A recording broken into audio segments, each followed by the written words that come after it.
Let's talk about making the switch from cross country to doing some cool stuff on your mountain bike like downhill, enduro. Maybe you've got the Freeride bug, or you just like to do the kind of stuff that you see on YouTube that some of the young kids are doing. This is the right video for you if you're an intermediate mountain biker. My name is David Davidson. I am the owner of Mountain Bike Academy, and I'm also the vice president of product. And I'm making this video very simply because there's a lot of information about what to do in mountain biking, but not exactly how to do it if you've never been showed the proper muscle activations. Now, the reason why this is so important is because if you go take a lesson, you can copy the instructor perfectly using the right skeletal positions. However, if you don't have the right muscle activations, or if you can't do it automatically, then it's very difficult to be able to take that to the trail and do it in a way where you feel comfortable. So let's dive right in. All right, first things first, if you're a cross-country rider or a road rider, let's make a few definitions to make this make sense for you. The most important thing you need to realize is that the type of riding that you do, if you want to do some of the cooler things, it's really the same fundamentals. We just have to open up our movement a whole lot more. So the way we want to do it is we want to go from bracing to being balanced. The way that you ride a road bike, you're pretty much just sitting on the saddle and trying to generate as much power as possible. In other words, you're bracing using your core to generate a lot of force and a lot of speed with your feet, using that bracing in the core ideally. And sometimes you're bracing between the hands and the arms, and you're actually creating a stable arm from your hands through your arm, through your torso and your upper body to counteract those pedaling forces. All these are useful skills. However, they're not going to help you with drops and jumps and flowing over gnarly rocks and roots. So really what I'm trying to fix today is moving you away from feeling locked up and stiff and scared, because when we're locked and stiff, we will not ride smooth. Again, I'll say it, when we're locked and stiff, we will not ride smooth. Now, the purpose of this channel is we're here to help 10,000 mountain bikers shred with confidence, and you being stiff and not smooth is the opposite of that. We believe that, hey, even if you are not someone who grew up on a BMX bike, you can do this stuff, so pay attention. The big idea there is moving from bracing to being balanced.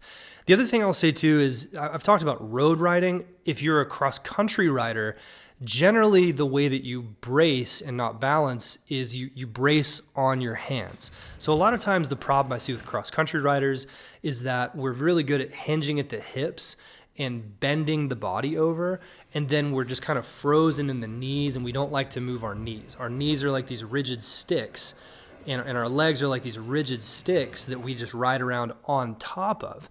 And we're going to need to move away from holding the body in that one position. And this is especially difficult if you've been riding since the 80s or 90s, back before there were dropper posts, because your habit is to stand up very tall on the bike with your legs and then hinge over at the hips. And we don't want to fix that. That's actually a really, really good quality skill to have. What we want to do instead is become balanced. So I've talked about, okay, road riders, I've talked about cross-country riders. How do you become a more mobile mountain biker? And we do it through balance. So there's actually a couple steps, and we need to build up to this, and I'm going to give you these in a few steps. Now, the first step is we need to create a pedal platform to stand on, and the pedal platform is actually based around a couple ideas in physics. I know this is a clipless pedal, but just go with me for a second. Imagine this is a flat pedal and this is your shoe. If we were to take this, oh, there goes a part. These are 15 years old. If we were to take these parts right here, and we take your shoe and you just try this with me. Go stand on your bike and lightly press onto the pedal if you have flat pedals, and just slide your foot across the top. See if you can get it where it barely catches, okay? See how little pressure you have to apply in order to create friction.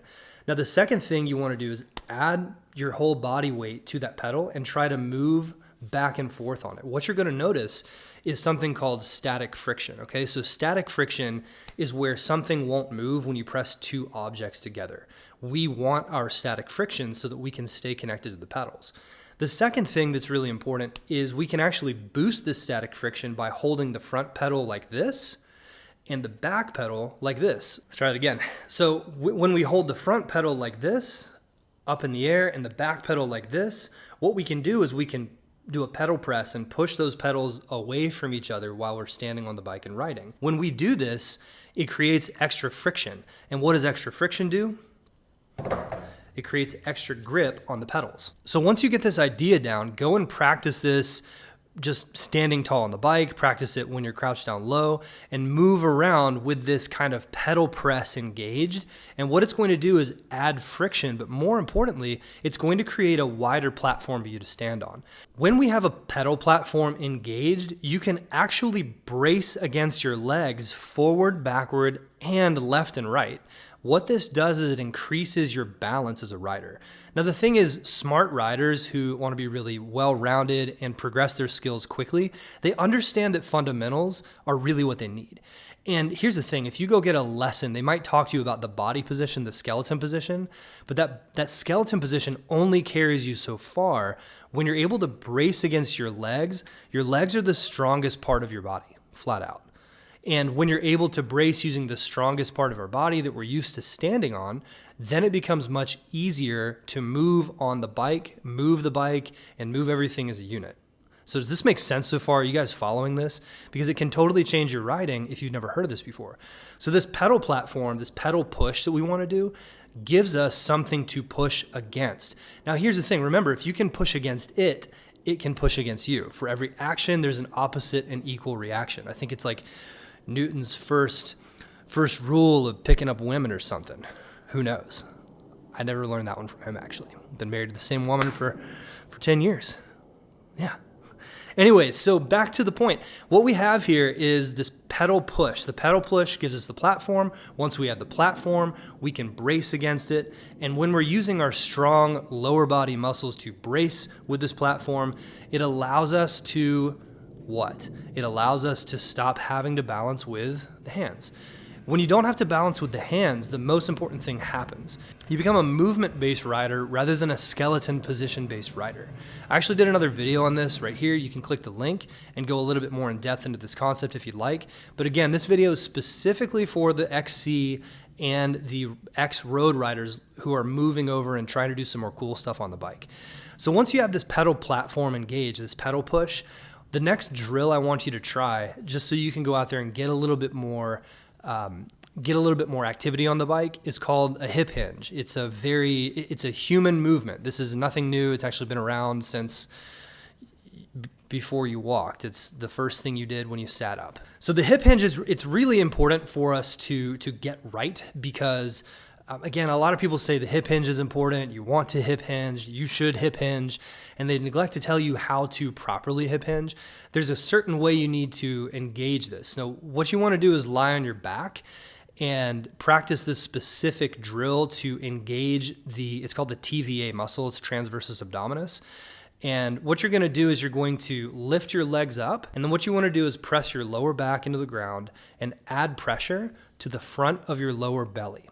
And when you squeeze this muscle, this is actually kind of a precursor to being able to support your torso using your core muscles and not your arms. So again, the biggest mistake that a lot of cross-country or road riders run into is they keep those legs really straight, they do a great job of hinging, and then they don't support their torso at all with the core, and what they do is they support it with their arms. This causes a cascade of effects that you don't want. Locked shoulders, locked elbows, locked thoracic spine. All of that leads to stiffness. You can get a sore neck, you can get sore shoulders, you'll get arm pump, and you can actually even, ride a lot like this, which isn't a lot of fun.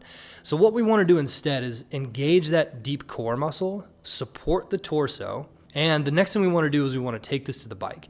So go get in that position that you're used to riding in, stand up off the saddle, engage the pedal press, and see if you can just support your torso and balance while riding in a straight line like a running speed or a jogging speed. Just ride in a straight line and see if you can hold your torso up without having to use your hands. A lot of coaches call this light hands, which is, again, light hands are only as light as you can support your torso. So this is really, really, really important. Now, this may not be natural to you, but once you learn how to do this, it'll absolutely transform your riding because now all of the movement of the trail, all of those forces, they get transferred into your legs. Now, Here's the problem. If you're riding around with stiff legs and a supported torso, then you're still going to be you're going to be bounced around like this. The back of the bike is going to get pushed up and you're going to get pushed forward. Now, here's the third thing we want to do to solve this, really simple, is you want to be able to move your ankles and your knees like shock absorbers. Now, for those of you who are cross country and road riders, you're going to need to get like 53,000 times lower than you think you are. You think you're low on the bike, you're not. If you have spent more than 3 hours a day at a desk and you're a weekend warrior, hey, great job for getting out on the bike. It's just that you're not as low as you think you are. You need to get lower on the bike. So the drill that I suggest is do everything I just talked about. Engage the pedal press, support the torso with the core.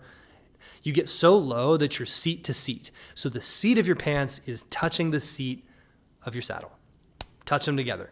And then float an inch or two off of that saddle and just hold it there. Okay, so once you've gotten into this saddle to saddle, or seat to, once you've gotten into the seat to, cannot talk.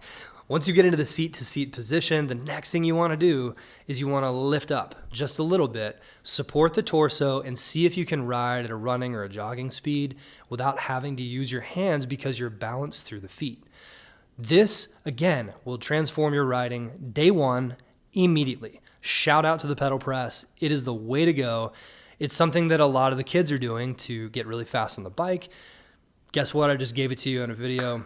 I hope this helps. Now, here's the thing. If this resonates with you, we talk about the right techniques a little bit here, but we also talk a lot about the kind of things that will transform your riding. If that resonates with you, share this with a rider and also subscribe to the channel, and I'll see you on the next one. Peace.